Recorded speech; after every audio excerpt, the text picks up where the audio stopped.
Bienvenue à ce camp de formation de la GEM. Et bon appétit à tous. Et tel que le prévoit notre programme, nous allons avant toute chose procéder à un petit tour de table, histoire de se connaître un peu, de savoir qui est assis autour de la table et tout. Parce que nous savons qu'il n'y a pas que les conseillers de programme, il y a les impliqués de la GEM aussi qui sont là. Après ce tour de table, le programme prévoyait le premier exposé, dont le thème est les mouvements étudiants au Québec, historique et perspective, qui devrait être présenté par Mathieu Savard, qui est l'un des permanents de la GEM. Le deuxième thème, c'est le rôle d'un conseiller de programme et le fonctionnement administratif de la GEM, présenté par Yann Morissette. Enfin, le troisième thème, la place actuelle de la GEM au collège et notre avenir, présentation des activités et du plan d'action général. Et le dernier thème, qui était souper plus socialisation, mais vous constatez que nous avons commencé à l'inverse, ce qui n'est pas mauvais. Étant donné que Mathieu n'est pas présentement dans la salle, nous allons commencer avec le deuxième thème, qui sera présenté par Yann Morissette, qui est vice-président de la GEM. Son thème porte sur le rôle d'un conseiller de programme et le fonctionnement administratif de la GEM. Yann. Comment ça, il faut juste que j'attende que ça start? En fait, non, je vais correct ça.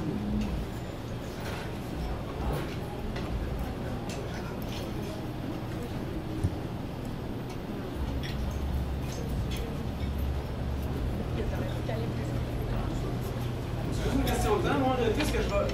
Est-ce que tu es prête à faire ta partie? On ne va jamais vraiment prêt. Non, mais ça a plus de sens que ça commence avec toi, qu'il y ait moi dans le milieu, puis qu'il y ait lui après. Fait que c'est des go. Ok, c'est beau. Bon, comme Mathieu est dans la salle, on va commencer par Mathieu. Donc, je laisse la parole à Mathieu. Ça va? En fait, j'ai pas trouvé le tableau. Je vais chercher. Ok, attends, on va le chercher. C'est pas grave. Ok. Salut tout le monde. Est-ce que j'ai besoin d'un micro? Est-ce que vous m'entendez bien? Moi, j'avais Cristal, ouais. Passez mon temps dans la reste.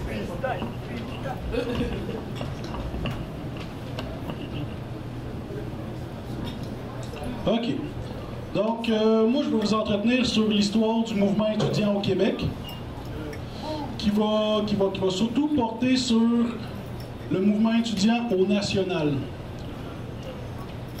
Si on peut avoir une date de la création du mouvement étudiant, on pourrait dire que c'est pas mal dans les années 60.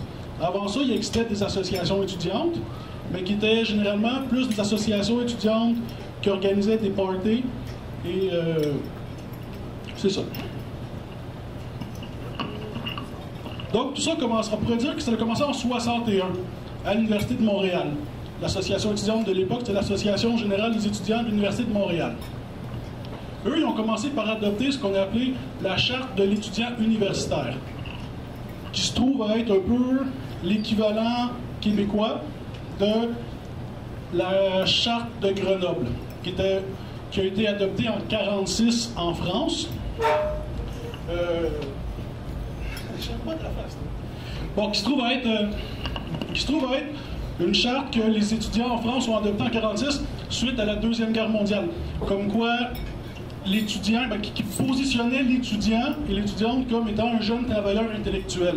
Autrement dit, qu'il y a un rôle à jouer dans les luttes sociales et dans les mouvements sociaux. Ça a été adopté en 1946, donc c'était ça. C'était vraiment en relation avec la guerre, où il se trouvait que les étudiants, qui était en fait trouvait que les étudiants auraient dû jouer un rôle politique et de mobilisation plus important que qu'est-ce qu'ils ont joué. Donc, en 61, la Charte de l'étudiant universitaire. Puis ça, comme ce que ça l'a vraiment amené, en fait, c'est ça, c'est que ça l'a amené ce qu'on a appelé le syndicalisme étudiant. Autrement dit, c'était plus seulement des associations étudiantes qui organisaient des parties, mais c'était des associations, je dirais pas politiques, mais c'est ça, qui étaient plus de type syndical. En 1964, il y a ce qu'on a appelé l'UGEC, l'Union générale des étudiants du Québec, qui était un regroupement national de différentes associations étudiantes universitaires.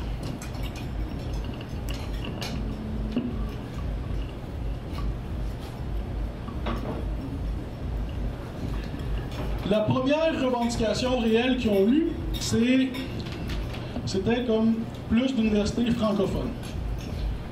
Donc, il y a eu une grève en 68, ils ont mené comme leur première grève, qui a été une victoire en fait, et qui a amené à la création du réseau des universités du Québec. l'UQAM, l'UQAC, toutes les universités du Québec.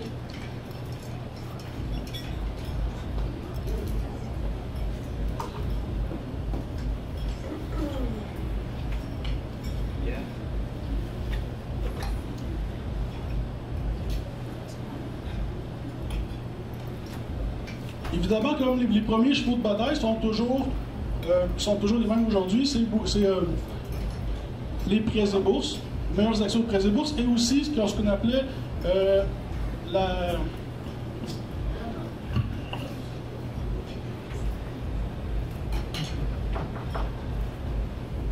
Excusez-moi, là.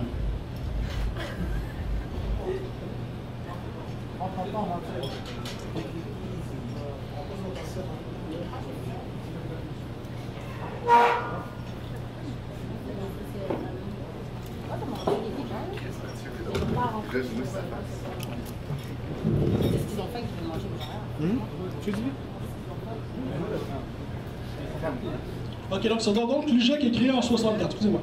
Puis l'UGEC, c'est ça, comme elle correspondait aussi à un peu besoin des associations étudiantes de se regrouper au niveau national, puis en 64, c'est aussi en lien avec la création du ministère de l'Éducation du Québec. Donc, ça servait un peu à répondre à ça.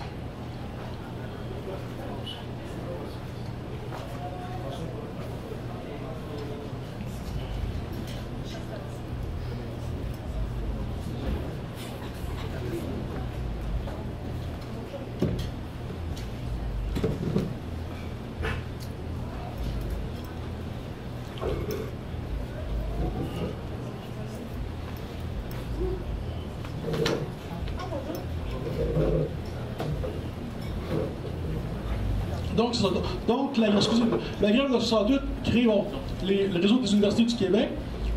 Ils obtiennent un gel des frais de scolarité, mais à l'époque, les étudiantes vont trouver que c'est trop peu. Puis eux, ils vont le percevoir comme un échec. Ils vont percevoir la mobilisation comme un échec. Ça va créer, comme plus tard, la dissolution de l'UGEC. Par la suite, la lutte va reprendre en 1974. Cette fois-ci, la cible, c'est les conditions d'admission aux universités.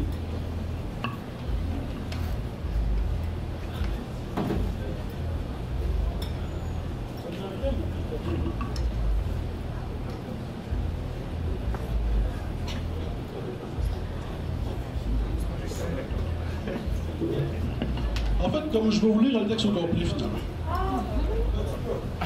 Octobre 68, on marque la première grève générale étudiante du Québec. Les étudiants réclament des universités de langue française, la gratuité scolaire, un régime de prêts et bourses et la démocratisation des établissements.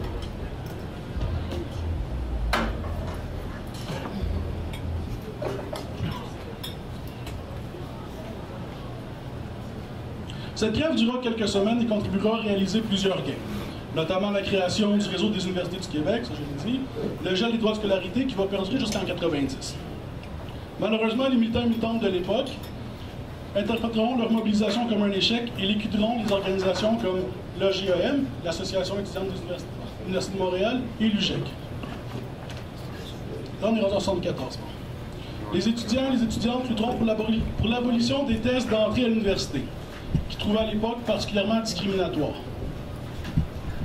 Ils réclameront aussi des améliorations au régime de prêts et bourses. Cette grève la plus importante jusqu'à 2005 permettra plusieurs gains.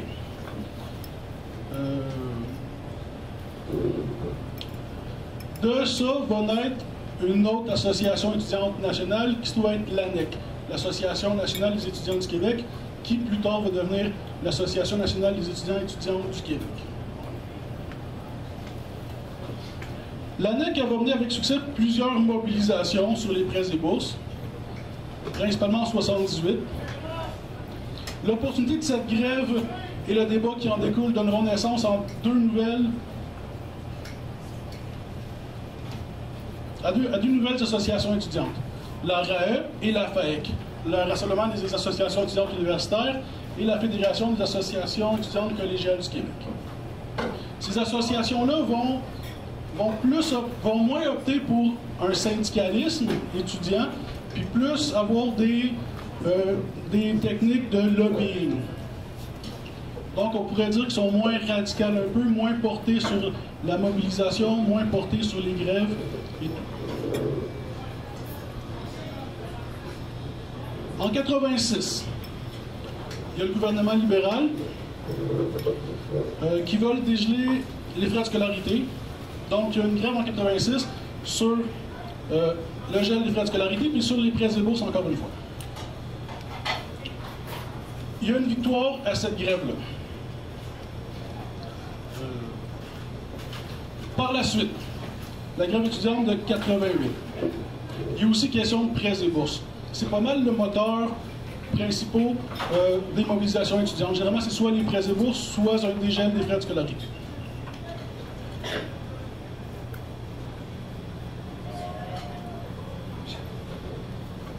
À ce moment-là, il y a les fédérations étudiantes qui vont faire comme leur apparition. Les fédérations étudiantes qui sont comme dans la lignée de la RAE et de la FAEC.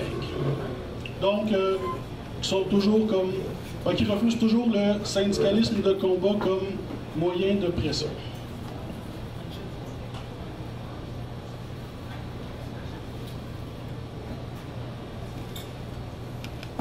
En 90, encore une grève sur les jeunes de frais de scolarité. On peut dire que la grève de 90 a été un échec monumental et que comme acteur principal, la FEC et la FERC, la Fédération étudiante collégiale du Québec et la Fédération universitaire du Québec, prennent un peu le monopole des associations étudiantes nationales au Québec. Donc, l'ANEC, elle se trouve à s'écrouler en 93-94. En 96 naît le MDE, le Mouvement pour le droit à l'éducation. Le MDE, c'est assez particulier comme organisation. On sait que là, c'est comme du syndicalisme étudiant, mais poussé à l'extrême. On pourrait quasiment dire que c'est de l'anarcho-syndicalisme qui avait ses bons côtés, mais qui avait comme plusieurs lacunes aussi. 96, ceux qui se rappellent de 1996, c'est l'année du sommet socio-économique. Le PQ est au pouvoir. La fameuse... où ce que le PQ, le sommet socio-économique, où ce qui décide d'aller vers le déficit zéro. Donc là, on parle du dégel des frais de scolarité, on parle des coupures massives dans pas mal tous les services sociaux, le virage ambulatoire à l'époque pour le système de santé. Fait on peut dire que le MDE va renouer avec le syndicalisme étudiant, comme je disais, mais beaucoup plus radical que ce que pouvait être l'ANEC. Donc en 96, la grève. Le MDA a vraiment poussé pour cette grève-là pendant que la FEC et la FERC étaient très frileux sur la question de la grève. Finalement, la mobilisation lancée par le MDA marche vraiment bien. Ce qui a poussé un peu à l'époque la FEC et la FERC, les deux fédérations étudiantes, à se positionner pour la grève et a quand même embarqué massivement dans le mouvement de grève de 96. Le gel a été gagné. Le gel des frais de scolarité, à ce moment-là, il a été gagné en 96. 1999. Le MDE lance encore une campagne de grève qui, un peu à l'image de la grève que l'ANEC a voulu faire en 88, était trop précipitée et était surtout sur des positions politiques qui étaient pratiquement des positions politiques anticapitalistes. Donc, qui étaient réellement comme déconnectées des bases étudiantes, des populations étudiantes en général. Donc, on peut dire qu'en 99, la grève fut un échec qui a aussi mené à la dissolution petit à petit du MDE. Quand je disais que le MDE était trop radical, c'est surtout ça, en fait. C'est surtout qu'eux amenaient comme des positions politiques fortes, mais qui étaient comme toujours déconnectées des bases étudiantes.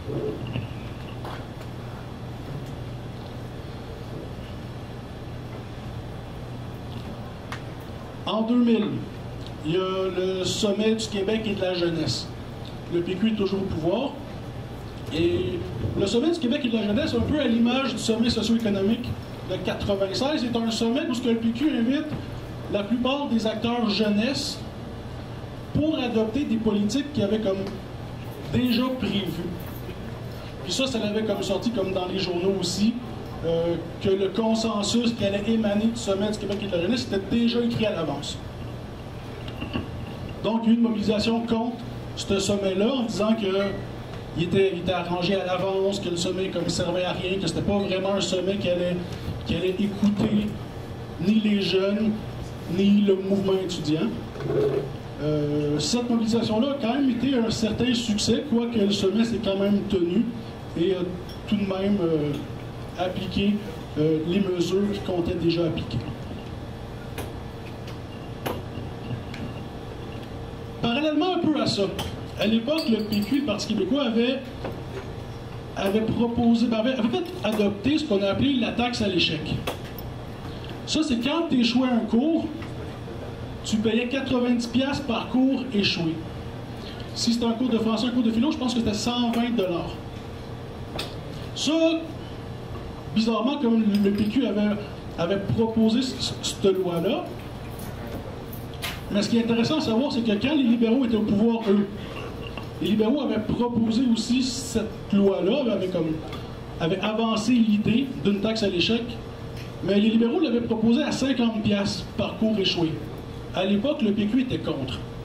Or, le PQ, une fois au pouvoir, ils ont dit, à l'époque, on était contre, maintenant on n'est pas, mais elle ne sera pas à 50$, ça va être à 90$. Donc, sur la taxe à l'échec, il y a eu, qu'est-ce qu'on a appelé, le mouvement de boycott de taxe à l'échec, qui n'a pas été dirigé par aucune association étudiante nationale, parce que le MDE était pratiquement mort à l'époque. Ça aurait été un suicide de le donner au MDE, il n'y avait pas les reins assez solides. Et les associations étudiantes avaient refusé à l'époque de le donner à la FEC. Quoique la FEC participait quand même à ce mouvement-là, et surtout ces associations étudiantes locales. Le boycott de la taxe à l'échec a été un large mouvement que la plupart des associations étudiantes au Québec ont participé.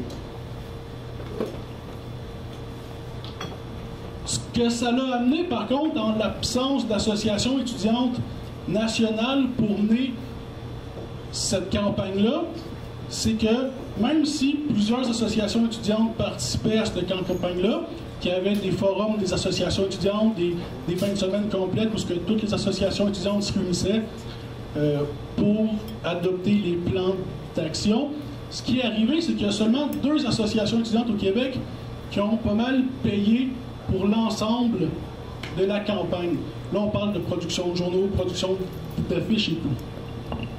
Ces associations étudiantes-là, c'était Le Vieux-Montréal et Sainte-Foy à Québec. Donc, quand cette campagne-là a fini, il y a plusieurs associations étudiantes qui se sont dit, tu sais, ça n'a pas de bon sens donner des campagnes nationales s'il n'y a pas d'organisation nationale qui font en sorte qu'on peut se séparer les coûts équitablement. Donc, du boycott de la taxe à l'échec est né l'AC, l'Association pour une solidarité syndicale étudiante, qui, bien qu'elle a pas mal été fondée par des anciens membres du MDE, voulait beaucoup plus revenir à les bases de qu'est-ce que l'ANEC était. Autrement dit, même s'il se réclamait du syndicalisme étudiant de combat, il était déjà beaucoup plus modéré que qu'est-ce que le MDE pouvait être à l'époque.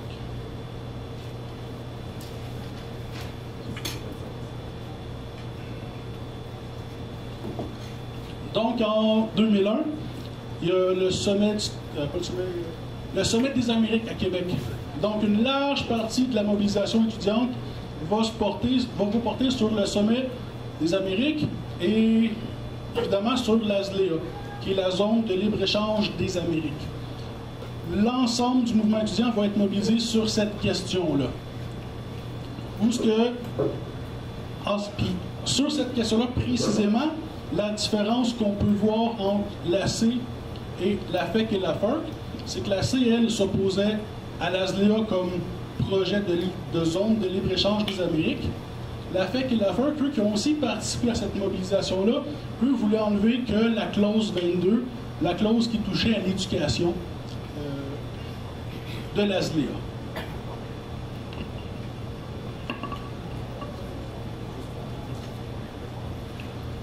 De 2001 à 2005, ça a été une période plutôt comme d'accalmie.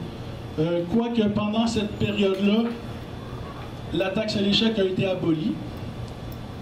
Donc, même si elle n'a pas été abolie directement suite au mouvement de boycott de la taxe à l'échec, on peut quand même dire que le boycott a quand même servi à ça.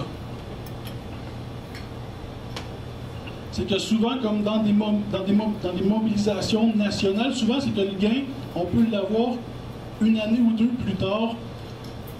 Fait que souvent, on a tendance à mener une campagne nationale, puis quand elle finit, généralement, même si on n'a pas un gain immédiatement, le gain peut survenir un an ou deux après.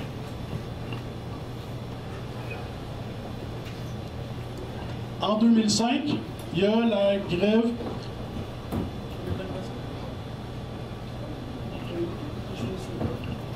En 2005, il y a une autre grève générale étudiante où ce que l'AC participe, où ce que la FEC et la FERC participent aussi, qui est la plus grosse grève de l'histoire du mouvement étudiant. C'était sur une coupure de 103 millions que le gouvernement Charest avait faite dans les prêts et bourses. Qui est une grève qu'on pourrait dire qui a été victorieuse. Aujourd'hui, on peut toujours débattre du gain en tant que tel. C'est pas tout le monde qui va avoir la même analyse de qu'est-ce qu'on a gagné. Est-ce qu'on a gagné assez? Est-ce qu'on n'a pas assez gagné? Mais il y a tout de même un gain.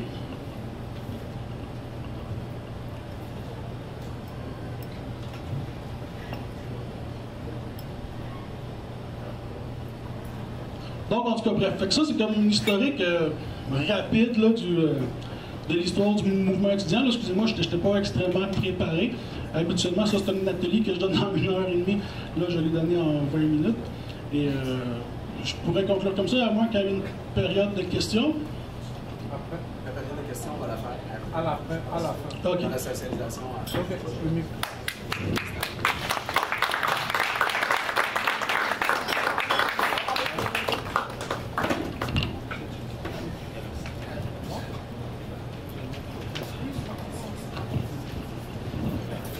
Nous remercions Mathieu Savard pour cet exposé très très enrichissant. On vient de replonger dans l'histoire même, dans l'historique des mouvements étudiants au Québec. Bon, comme le prévoit notre programme, nous allons continuer avec le deuxième exposé qui, si vous avez constaté dans le programme, en fait, on suit certaines évolutions. On a commencé par le passé, on va affronter le présent maintenant. ce que doit faire un conseiller de programme et tout, et le rôle d'un conseiller de programme et la machine administrative de la GEM même. Et c'est Yann Morissette, le vice-président, qui nous fera ce bel exposé.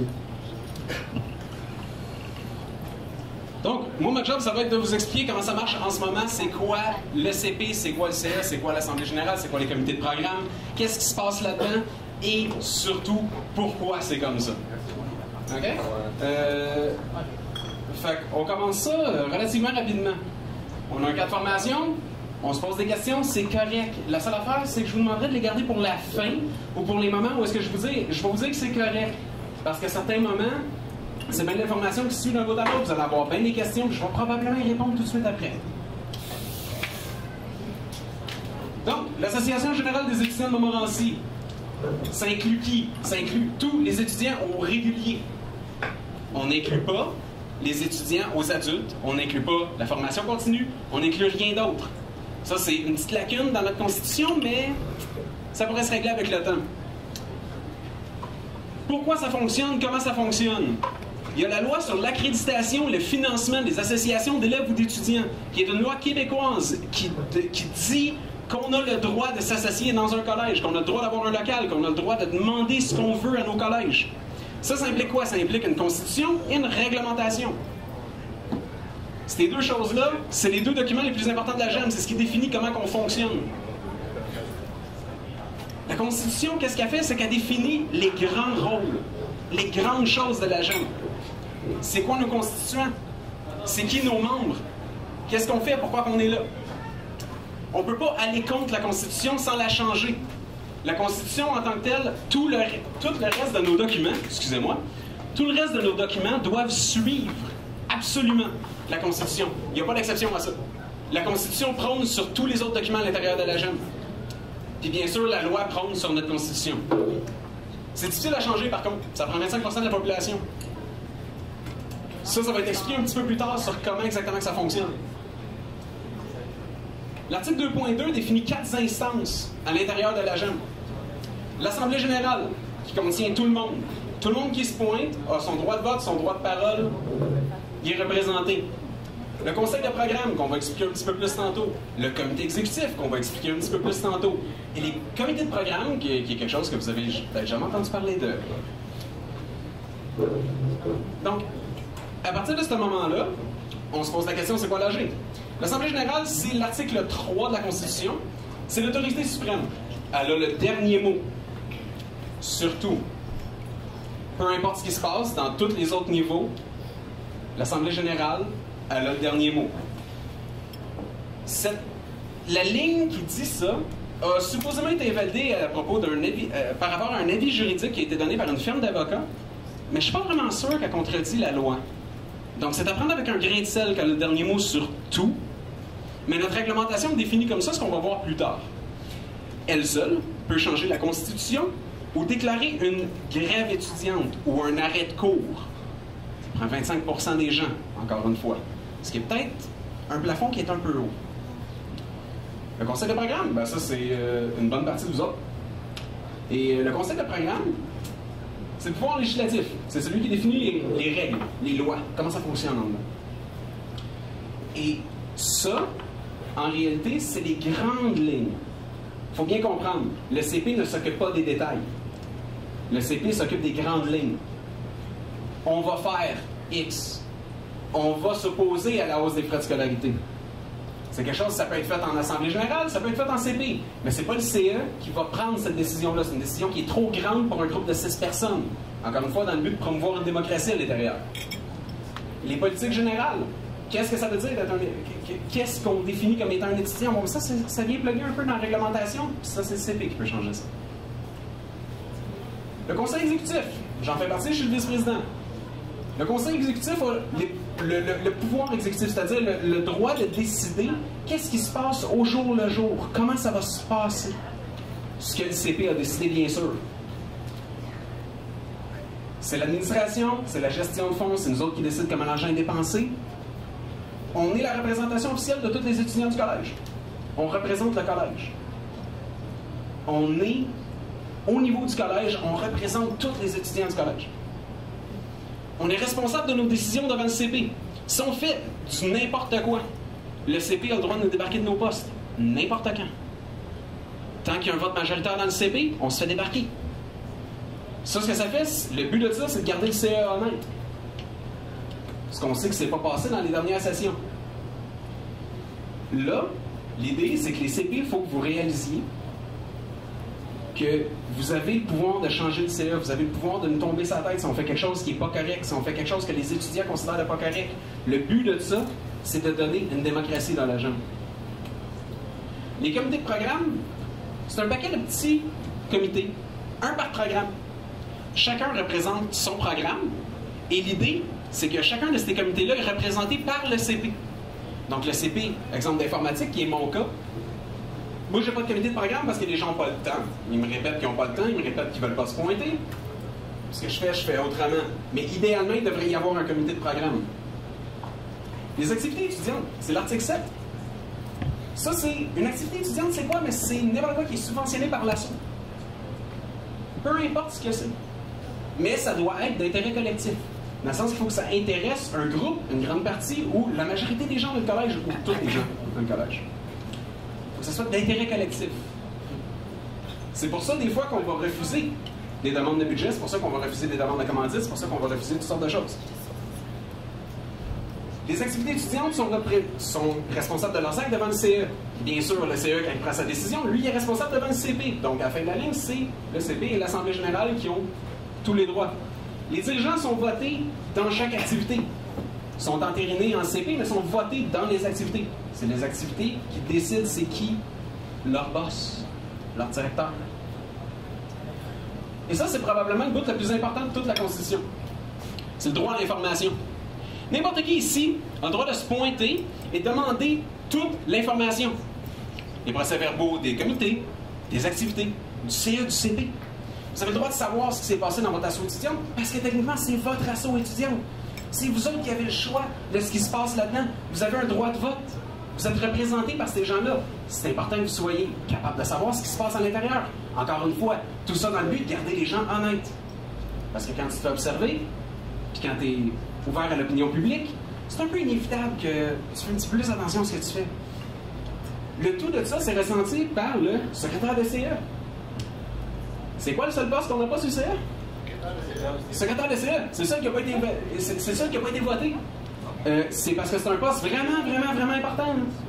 Fait que n'importe qui est prêt à prendre ce poste-là, là, allez-y. C'est très bien.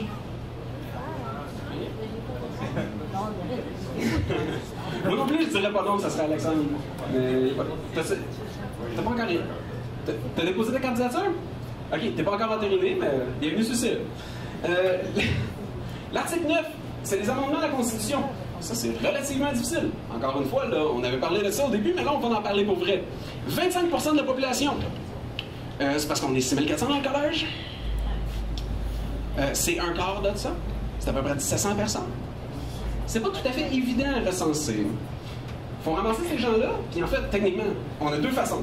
C'est soit par un quorum en âgé, c'est-à-dire que ces gens-là, il faut qu'ils soient dans un seul local et qu'on les fasse voter à main levée. Ce qui n'est pas à veille d'arriver dans le collège. Et il y a, soit par référendum, ce qui ça serait peut-être plus acceptable et vraiment plus possible. Question ici. Juste pour la fin. Si c'est une question. Non, ben c'est pour corriger sur une affaire. La question, c'est pour la fin. Pour référendum. Par référendum, ce que ça prend, c'est que ça prend une pétition de 10% qui est signée par 10% du collège. Et à ce moment-là, nous autres, on a le droit de faire un référendum. Et tous les amendements doivent passer par le CP. Ils sont votés par le conseil de programme et sont entérinés par l'Assemblée générale. Encore une fois, le 25%. Mais il faut que ça passe par le CP. C'est le CP qui doit recommander à l'Assemblée générale de changer ça. La réglementation, ça c'est le dernier bout de la Constitution, c'est ce qui nous permet de définir les règles en général de la Constitution. La réglementation, c'est l'article 10. L'article 10 dit que la Constitution, c'est juste des grandes règles générales qu'on peut... On peut pas leur manquer on peut pas ne pas les respecter. Mais on peut les clarifier, les rendre plus clairs, savoir qu'est-ce qu'on veut faire avec chacun des postes qui sont là. Et le CP peut changer la réglementation. elle doit être ratifiée en Assemblée générale, la première Assemblée générale de l'année d'après. Tu veux dire ratifier? Ratifier, ça veut dire de la prendre et de dire « OK, on la saigne », dans le sens qu'elle est maintenant officielle. Entre-temps, elle est quand même valide. L'amendement à la réglementation est valide jusqu'à l'année prochaine, puis à ce moment-là, c'est signé. Ça, encore une fois, c'est un petit peu houleux, c'est sous la recommandation d'une firme d'avocats. Et à ce moment-là, moi, je vous dis, est-ce qu'il y a des questions? Non, je me dis. Moi, j'ai une question. Oui. Est-ce que le projet de changer la constitution de la GEM est toujours en vigueur? Ça va sortir. J'espère que j'illustre le besoin de changer la Constitution, mais en même temps, c'est que j'espère que tu vois que tu peux changer comme le 3/4 de ce qu'on a besoin de changer par la réglementation seulement. C'est toujours en projet, c'est ça ma question.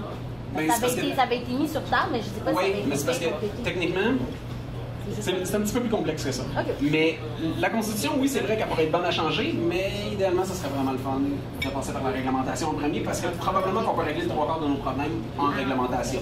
Parfait. C'est une question. Merci. Est-ce qu'il y a d'autres questions? Go. Précision. Yep. Mais tu l'as dit pour la réglementation que pour ce qui est de lever le taux de grève, si jamais il y a lieu, c'est possible de faire un référendum. Oui, c'est ça. Ça, c'est pas défini dans la Constitution, c'est défini dans la réglementation, c'est là que je m'en vais. Sinon, ok, t'avais pas. J'ai pas fait de la réglementation, j'ai juste fait de la Constitution en ce moment. C'est bon? Question. Oui. J'ai pas compris, le 25%, c'est 25% de vote de la population, mais Non, non, c'est 25% de la population du collège. qui doit voter, genre? Ok. Oui. Et à partir de là, la majorité dans ce 25%-là définit est-ce qu'on s'en va en grève ou pas. Ah, ok, je comprends. Avoue que c'est bien du monde à faire voter, hein? Quand même. Ouais, mais par signature, c'est correct, c'est vraiment qui vote. Mais c'est ça, justement, c'est que ça prend un 10% d'une pétition, puis après ça, c'est un 25% par référendum qu'on peut faire. Donc, est-ce que ça vous dérange qu'on passe à la réglementation? La réglementation, ce qu'elle fait, comme j'ai dit tantôt, c'est qu'elle amende la Constitution. L'Association générale. Dans la réglementation, c'est très bien défini. Qu'est-ce que l'Association générale? Là, on parle de cotisation là-dedans. On parle de comment changer la cotisation. La cotisation, on la change par le CP. C'est le CP qui recommande de changer la Constitution. En fait, c'est proposé par le CA au début. Le CA le propose, le CP l'accepte et le propose à l'Assemblée générale. L'Assemblée générale décide est-ce que oui ou non. La démission est toujours donnée au président du CP. Pas personne d'autre. Techniquement. C'est pas comme ça que ça se passe, là, parce qu'on est quand même des êtres humains, on est capable de comprendre que si tu ne donnes pas exactement la bonne personne, on va te diriger, là. Mais techniquement, c'est supposé être le président du CP qui s'occupe de la démission. Les présences de CP. Si tu manques plus que X nombre de fois le CP, tu ne comptes plus dans le quorum. Le quorum diminue d'une personne. La destitution de CP. Ça, c'est ce qui se passe quand on décide qu'un CP a fait quelque chose de vraiment pas correct ou a fait un paquet d'affaires pas correct. On a le droit de débarquer un CP en CP. On a le droit de décider, on destitue telle personne de son poste. Et ça prend, en CP, on peut voter aux 2/3 pour décider de s'affilier ou de se désaffilier d'une autre organisation qui n'est pas la nôtre. L'Assemblée générale. L'Assemblée générale, là, c'est vraiment défini clairement dans la réglementation. L'AG, c'est l'autorité suprême. Et celle-là n'a pas été invalidée, par contre. Donc, oui, c'est l'autorité suprême, finalement. Il faut passer toujours par le CP. C'est juste le CP qui peut convoquer une Assemblée générale. Le CE ne peut pas. Encore une fois, techniquement. Il y a des moments d'urgence parce que c'est un peu nécessaire, donc on le fait. Sous demande auprès de 10%, s'il y a 10% de la population qui signe une pétition, peu importe c'est pas votre pétition, même si c'est une pétition qui dit que hey, on n'est pas d'accord avec ce que la GEM fait, on est obligé, avant 21 jours, de répondre à votre pétition et tenir une assemblée. Dans le sens, s'il y a quelqu'un qui veut destituer l'entièreté du CE, qui est capable de pogner du support dans le collège, puis qu'on a un référendum pour ça, le gars, il peut, et je suis obligé de l'écouter. Encore une fois, garder les gens en aide. Si ça prend plus que 21 jours, justement, et c'est convoqué avec 72 heures d'avance. Cas d'urgence 24, mais généralement 72 heures d'avance, c'est-à-dire 3 jours. Techniquement, un CP ou une assemblée générale, ça peut se caler 3 jours d'avance. On le fait pas parce que c'est chiant. Il y a un quorum de 50 membres. Si on est moins de 50 membres dans une assemblée générale ici, l'assemblée générale ne compte pas. C'est un petit peu douteux hein, quand on regarde les dernières assemblées générales. Il n'y en a pas tant que ça dedans. Et là, la question se pose. Est-ce qu'on compte notre quorum? À la fin. Note-la quelque part, man, ça va être vraiment cool, mais je te réponds à la fin. Parce que ça se peut que je réponde. Pour la grève, ça prend un quorum de 25%. Pour l'interruption des cours, ça prend encore une fois un quorum de 25%. Et il y a deux autres types d'assemblée générale. Il y a l'assemblée générale annuelle et il y a l'assemblée générale spéciale. C'est bien des mots particuliers, mais l'assemblée annuelle est supposée d'avoir lieu une fois par année. La loi le demande. On ne l'a pas fait dans les 6 dernières années. Je ne sais pas ce que vous autres vous en pensez, mais moi, j'aime pas vraiment ça, être l'autre bord de la loi. Une par année, au début de la session, on est supposé caler une assemblée générale, une assemblée annuelle, où est-ce que tout le monde a le droit de voter, et c'est là que les changements à la réglementation doivent être ratifiés. C'est à ce moment-là. Il faut que ça soit ratifié à la première, c'est la première semaine, ça, que c'est supposé se produire. Et ça se produit pas. L'Assemblée spéciale, elle a un seul point, l'objet de la convocation. Une Assemblée spéciale, c'est fait par convocation, et on a besoin d'un vote de 2/3 pour changer quoi que ce soit. 2 tiers de la population? Et il y a... Non, 2/3 des gens présents. Et une Assemblée spéciale n'a pas de quorum. Qu'est-ce que vous en pensez de ça? C'est quasiment une chance. Le quorum, c'est quoi? Il y a pas de... Le quorum, c'est la quantité de gens que ça te prend pour avoir un meeting qui vaut quelque chose au niveau légal. Dans le sens, si tu as un quorum de 50 personnes, si tu as 49 personnes, ça compte pas légalement. Mais celle-là, il n'y a pas de quorum. Tu peux être 3, tu peux être 2. Okay. Tu peux être tout seul. Faire une assemblée spéciale. C'est pas un peu un problème, ça? Ouais. Ça veut dire qu'un peu n'importe qui convoque une assemblée spéciale, il est supposé la caler comme il faut. Il faut qu'il la cale comme il faut par rapport à la réglementation. Mais la seconde qu'il a calé comme il faut, le gars peut être seul. Décider ce qu'il veut. Ça en prend une par année pour le budget. Le budget des activités, c'est une assemblée spéciale qui est donnée au début de la session. Au début de l'année, excusez-moi. Il y a d'autres patentes, d'autres droits, d'autres choses particulières. Et il y a surtout la définition des référendums. Un référendum, c'est la demande de vote à tout le monde, qui est justement ce que tu me disais, on a le droit de caler un référendum avec 10% de la population. Pétition, signée par 10%, on cale un référendum. Le conseil de programme peut en convoquer aussi. Oui. Mais le conseil de programme a besoin de rien. Techniquement, il est législatif, donc. Là, tu avais dit tantôt 10%, oui. 10% des étudiants, de la masse étudiante, mais les CP, ils ne peuvent pas y passer ça. Puis, pour les référendums. C'est vraiment spécifique. Ça pour les grèves et tout. Juste une précision. Le CP. Le nombre de CP. De toute façon, c'est écrit, c'est un petit peu weird. Au moins un par programme. Au moins un par programme. Et là, l'interprétation, la question se pose. Est-ce que ça veut dire qu'il y a au moins un poste par programme ou est-ce que ça veut dire qu'on est supposé d'avoir un CP par programme au moins pour être capable de rouler? Il faut que chaque programme soit représenté. C'est pas clair dans le texte. Mais moi, je suis pas sûr. Président et vice-président de CP ne peuvent pas être sur le CE. Parce que techniquement, ils ont déjà un poste qui est équivalent à un CE. L'exception, c'est qu'ils n'ont pas le droit de vote. Le secrétaire à l'information du CE, le secrétaire CE dans le fond, c'est aussi secrétaire de CP. Ça ne s'empêche pas. C'est obligé. Le président du CP siège sur le CE, comme je disais, mais il n'a pas le droit de vote et il ne compte pas dans le quorum. Techniquement, il a le droit de parole, par contre. Et, pour un CP, ça prend un avis de convocation de 72 heures minimum, mais dans des urgences, c'est encore une fois 24 heures. Et, là, Je vais honnêtement vous dire que si vous voulez la réglementation, puis vous voulez savoir c'est quoi les petites précisions de ça, vous allez aller lire le chapitre 4.8. Le CE, on est élu pour 1 an, on a des rôles définis qui sont très clairs. La seule affaire, c'est que ces rôles-là n'ont pas été vraiment suivis dernièrement. Dans le sens que on n'a pas vraiment suivi c'est quoi ça voulait dire l'externe, c'est quoi ça voulait dire l'interne, c'est quoi ça voulait dire le président, c'est quoi ça voulait dire le VP. Et il y a une prévision contre les conflits d'intérêts. Tu n'as pas le droit d'être un dirigeant d'activité pendant que tu es sur le CE. Les activités étudiantes, il y en a 2 ça. Activités permanentes, puis les petits budgets. Ça, c'est plus intéressant probablement pour ça. Les activités permanentes sont dans le budget. Le CE et le CP font la surveillance. In other words, on a le droit de veto, surtout. Encore une fois, sont vérifiés par plus haut.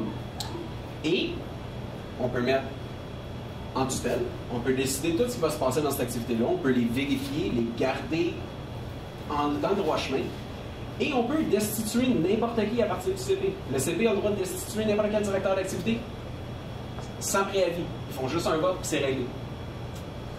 Les projets étudiants, comme ça, on s'entend que c'est un petit peu fort pour rien, mais il y a déjà eu des raisons, il y a déjà eu des temps dans le passé où est-ce que ça a été nécessaire. Les projets étudiants, par écrit, à l'interne du CE, normalement, toutes les demandes de budget sont supposées toutes passer par l'interne. Encore une fois, ça fait partie de sa définition de rôle, qui n'est pas respectée dernièrement parce qu'on la donne pas mal tout au permanent. Ça se retrouve juste en avant du CE au complet. Mais techniquement, l'interne a... Dans la documentation, il y a une espèce de mini-droit de veto aussi. Il décide que lui, il passe pas ça au CE, puis il ne recommande pas au CE. La demande de budget disparaît. Techniquement. Et 750$ de demande maximum. Ce qui est quelque chose qui est relativement connu. À partir de là, c'est pas mal tout. Pour le reste de la documentation, c'est... Si vous voulez voir qu'est-ce que ça a l'air, la documentation. Moi, je veux voir. Ici. C'est vrai, je l'ai mis à côté de mon laptop. Non, c'est ça ici, là. Ça vous donne une idée, là? C'est 15 feuilles des 2 bords. Ça a été écrit par des étudiants, là. C'est pas la chose la plus difficile à lire. Et ça, c'est la constitution et la réglementation de l'agent. Ça définit tout ce qui se passe. Oui, tu as dit au moins un CP par programme, mais comment on est censé savoir c'est marqué où c'est qui l'article par programme? C'est le CP qui doit... Tu te souviens quand j'ai parlé de l'article 8? C'est la Constitution, le droit d'information. Il y a demandé chez nous. Tu vas voir, puis tu demandes si qui c'est le droit on va bien voir. S'il n'y en a pas. S'il n'y en a pas, on va te dire. Il n'y en a pas, puis là-bas, c'est le faire. Si tu veux le prendre, tu peux le prendre. C'est dans 80. Je pense qu'il y a personne, je vais essayer. Je pense que ça passe cette fois. Tu vas rentrer. Hein? Descends. Descends, je suis pas sûr. Descends. Es-tu encore là, nutrition, non? Vraiment, nous allons dire merci à Yann Morissette pour ce très bel exposé.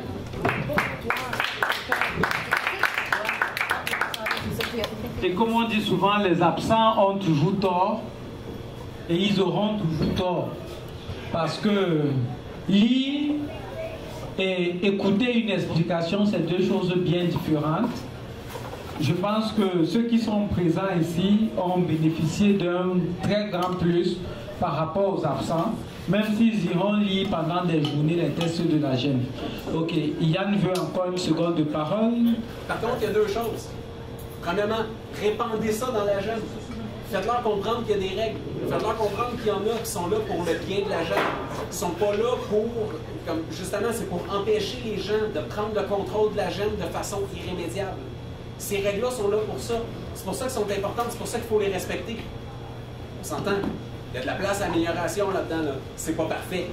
Loin de là. Je peux en parler pendant des heures. Pourquoi c'est pas awesome, ça, là. Mais c'est déjà mieux que rien. Puis on peut protéger la GEM comme ça.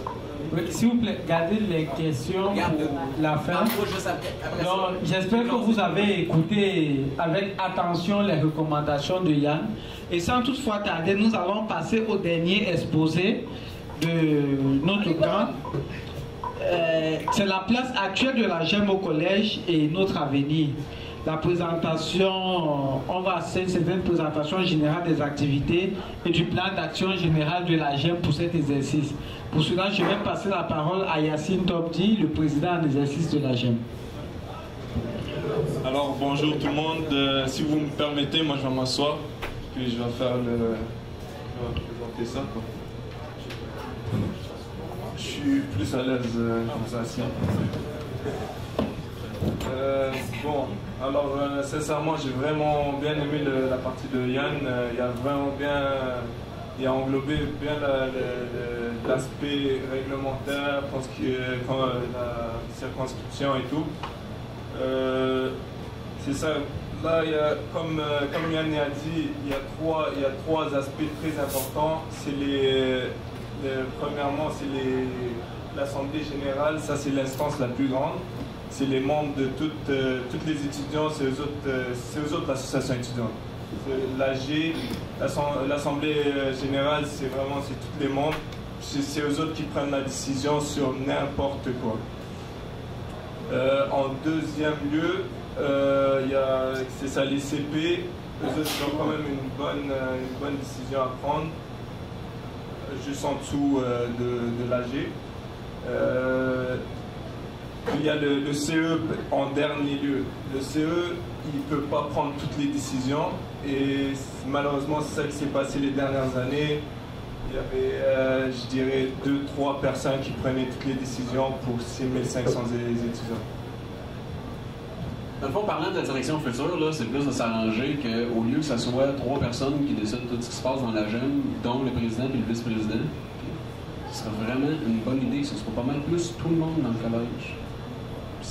Plus que ça peut se répandre, là, sérieusement, là, je vous parle à vous autres, personnellement, chacun, là, plus que ça peut se répandre, plus que le monde peut savoir que nous autres, on est là, qu'on est là pour les aider, qu'on est des étudiants comme eux autres, puis qu'on est là pour eux. On est là, puis on utilise notre temps de façon bénévole pour aider ces gens-là. Sérieusement, passer le message, c'est vraiment important. La solidarité étudiante, là, c'est pas quelque chose qui est secondaire à l'intérieur de l'université ou d'un collège. Donc, c'est ça. Bon, fait que là, c'est très important, je vais passer le mot, qu'on a vraiment besoin d'une équipe, puis je pense que le cégep, ils ont remarqué ça. Depuis l'année passée, ils ont vu un grand changement par rapport à la gestion, comment on gère la GEM. Ils voient que c'est vraiment mieux reconstitué, puis ils voient que vraiment la GEM a une bonne avenir si genre les personnes présentes font une bonne relève aux successeurs. Donc, les nouveaux étudiants, je pense que notre défi à nous autres, c'est de transmettre le message aux nouveaux étudiants, puis de leur présenter comme on le fait présentement, genre qu'est-ce qui est la GEM en gros. Donc, bon, moi je voulais parler de... Ben, c'est ça. Fait que quand un conseil exécutif, sincèrement, s'il y a juste un conseil exécutif qui prend les décisions, ça peut aller tellement loin. Je vais vous donner juste un petit exemple. L'année passée, j'étais en conseil exécutif. En fait, c'était durant l'été 2010, le temps où il y avait eu de la magouille durant l'été. Moi, j'étais parti en Algérie. Quand je suis revenu, dans ce temps-là, j'étais trésorier de l'association étudiante. Quand j'étais revenu, il y avait eu de la magouille. Le président puis le vice-président, ils étaient partis en Gaspésie, puis ils se sont payés la traite, ils sont allés faire de la pêche, ils se sont payés des chapeaux de pêche. Vraiment, c'était un délire. Là. Fait que, là, quand ils ont présenté les pièces justificatives et tout, ils voulaient des réparations de voitures. Ça allait vraiment loin. Donc, vous pouvez voir comment quelques personnes peuvent tellement prendre des décisions personnelles, puis ça peut aller jusqu'à se payer des frais de réparation. Ben, ils ne l'ont pas fait, là, parce que j'ai pas signé le chèque, mais ils voulaient jusqu'à aller réparer ces réparations de voitures. Fait que ça peut aller tellement loin. Donc, c'est pour ça pourquoi nous, cette année, on veut vraiment focuser sur l'aspect. Tous les étudiants doivent être au courant de ce qui se passe à la GEM. Donc, pour l'instant, c'est ça. Le passé, c'était... je vous ai raconté un peu ce qui s'est passé l'année passée.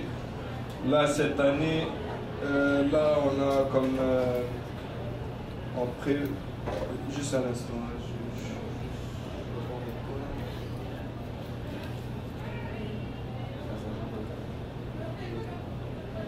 Ouais, bon, la place de la GEM dans le collège.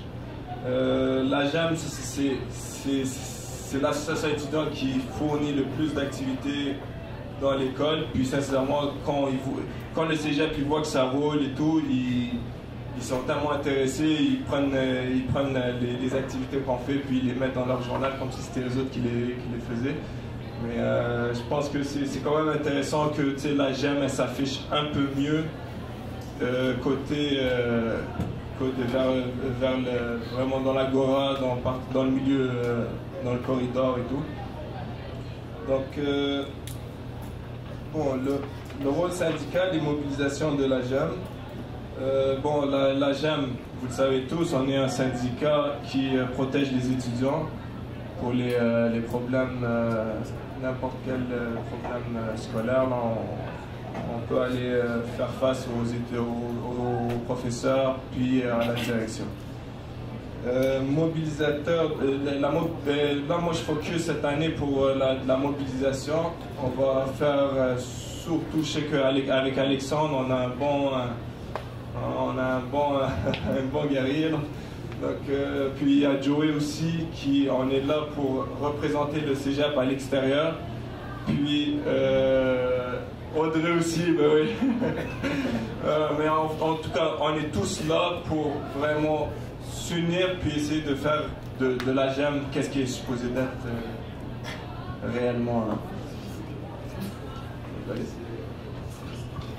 Puis moi, en réalité, là, si vous voulez voir ma job d'une façon un petit peu plus pragmatique, comme moi, honnêtement, je suis pas un bon mobilisateur. Okay? Je pense que c'est vraiment, honnêtement, la meilleure chose que je peux vous dire. La seule affaire, par exemple, c'est que je peux vous offrir d'autres services. Je peux vous offrir des services d'informatisation. Je peux vous offrir des services d'email.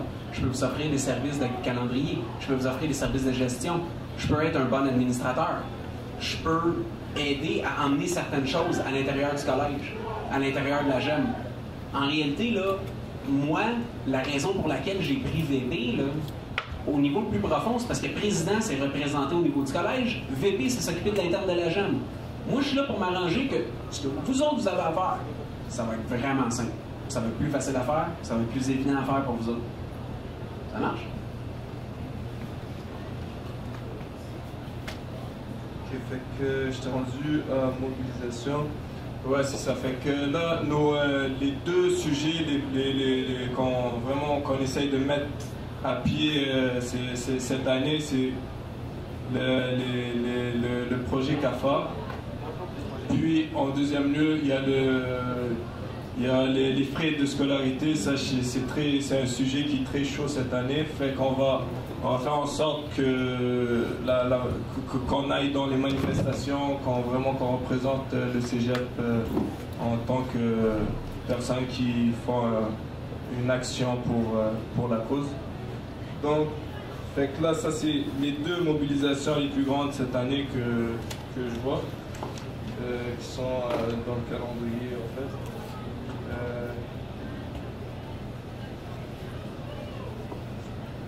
Comment sont financées les activités? Je pense que tout le monde le sait, les activités sont financées par les étudiants. Il y a une cotisation étudiante à chaque session, c'est 15 $ par étudiant. Puis c'est ça qui fait en sorte qu'on a un grand budget de la somme. Il y a une affaire aussi que je pense que j'ai passé à côté, mais la circonscription, elle est tellement mal faite. 25% de la population, c'est environ 1700 étudiants, environ 1000 et quelques étudiants, c'est énorme.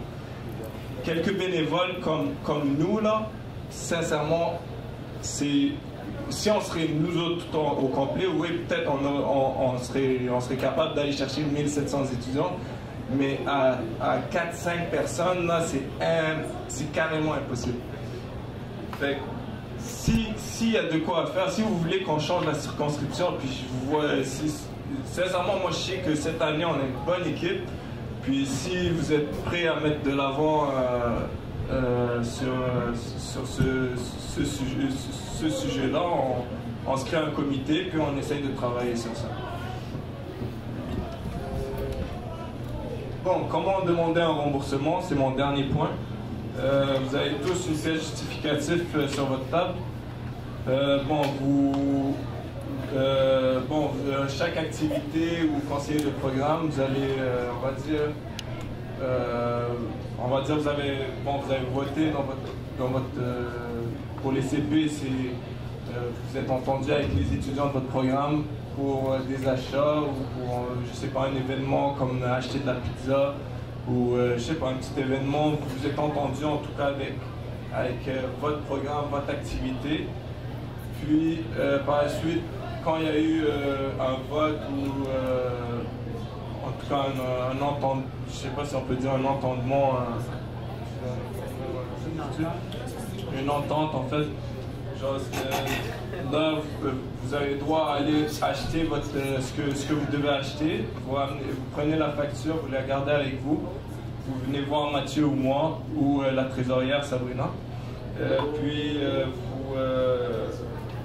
vous remplissez une pièce justificative. La pièce justificative est très simple. Le nom du demandeur, c'est la personne qui demande l'argent. L'autorisation du responsable de l'activité.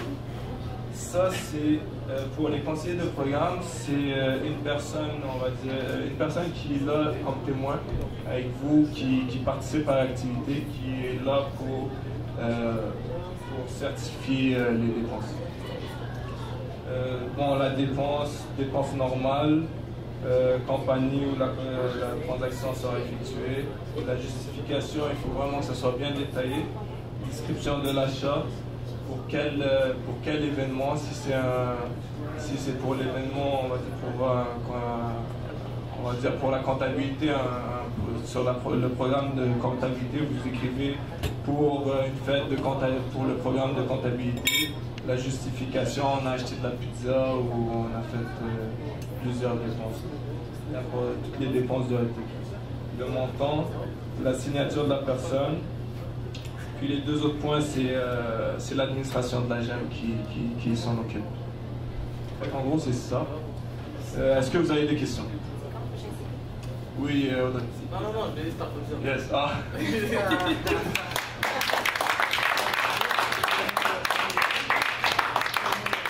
Merci beaucoup. Vraiment, merci à Yacine pour ce très bel exposé. Mais, oui, juste avant de continuer, permettez-moi aussi de vous donner quelques 2 ou 3 secondes. J'ai écouté chacun des panélistes, commençant par Mathieu, qui a essayé en quelque sorte de nous brosser l'historique des mouvements étudiants. Parce que c'est important de connaître le passé pour mieux vivre le présent. Yann qui a essayé de nous faire comprendre le fonctionnement même de l'association dans laquelle chacun de vous adhère. Et puis Yacine qui par son exposé a voulu nous faire comprendre quelle est la place que nous occupons dans le collège aujourd'hui et qu'est-ce que nous devons faire pour un bon fonctionnement. Ce que moi, en tant que votre employé, parce que chacun des étudiants au collège Montmorency est le patron de Mathieu et moi. Mais en tant que votre employé, ce que je voulais dire, c'est que votre avenir professionnel ou bien votre succès dans l'avenir, ça se trace ici. Parce que je me souviens, lorsque j'étais encore en classe de première, c'est l'équivalent du secondaire, non, de la première année au cégep dans le système français. C'est l'équivalent de la première année au cégep. Notre professeur en français nous disait souvent que les meilleurs moments de la vie, c'est quand on est encore sur les bancs d'école. Et les meilleurs amis de la vie, on les connaît lorsqu'on est étudiant. Parce que c'est là où se forge la personnalité même de quelqu'un. C'est à partir de ce moment où on est conscient de ce qu'on veut réellement faire. C'est à partir de ce moment où on choisit le carrefour qu'on doit emprunter et tout ça. Et je pense que si je me fie au système québécois de l'éducation, quand on est déjà au cégep, c'est le dernier carrefour à emprunter. Si on a échoué au cégep, il est probable qu'on ait échoué toute sa vie. Parce que si on a choisi le mauvais programme, ou bien si on fait de la prostitution éducative, donc on va de programme en programme, 2 ans, on fait une technique en ceci, après on change de technique, on va dans une autre technique, c'est ce qu'on appelle de la prostitution éducative. Parce qu'on ne sait pas ce qu'on fait, on va avec chaque programme comme ça, et c'est pas bien. Donc je dirais tantôt que, estimez-vous heureux. Et j'ai essayé de mener ma petite enquête personnelle. Yacine a parlé tout à l'heure des activités que la GEM fait. Mais je me dis peut-être qu'il a parlé de cela de façon inconsciente. Mais quelque chose qui est vrai, c'est qu'aujourd'hui, depuis environ quelques mois, les activités que la GEM réalise font l'objet d'une certaine récupération. Pourquoi? Parce que c'est tellement bien organisé. Pas parce que nous sommes des super génies, mais juste parce que tant le staff des permanents de la GEM ou bien même les impliqués, on essaie à tout moment de donner une certaine touche d'originalité. Je prends le simple exemple de Couleurs du Monde.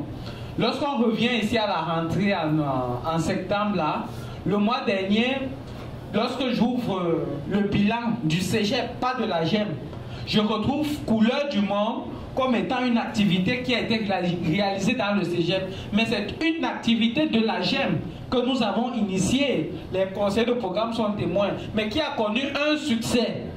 Aujourd'hui, tout le monde veut s'accaparer de ce succès-là. Donc je dirais que ça c'est un exemple parmi tant d'autres. Il y a encore beaucoup d'autres trucs que nous pourrions faire. Et chacun, quand on réalise une activité, n'hésitez pas à aller mettre dans votre CV que vous avez été par exemple bénévole pour ceci ou bien participer à la mise sur pied de tel événement. Vous négligez ça aujourd'hui, mais c'est très important parce que même qu'on soit infirmier, qu'on soit seulement horticulteur et tout ça, c'est très important pour le CV.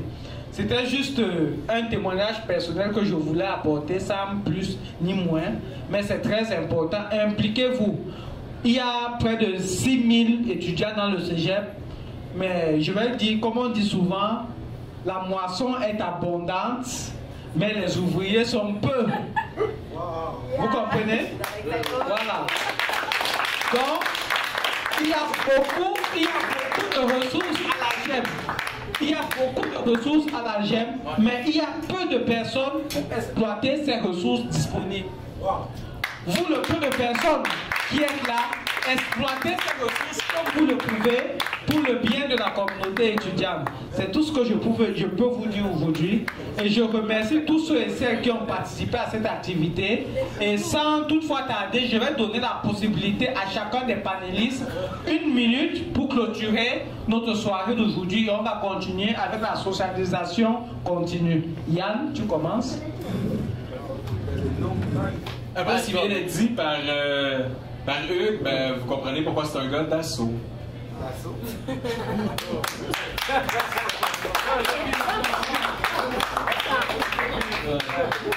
Bon, moi, pour clôturer, en fait, je ne veux pas clôturer.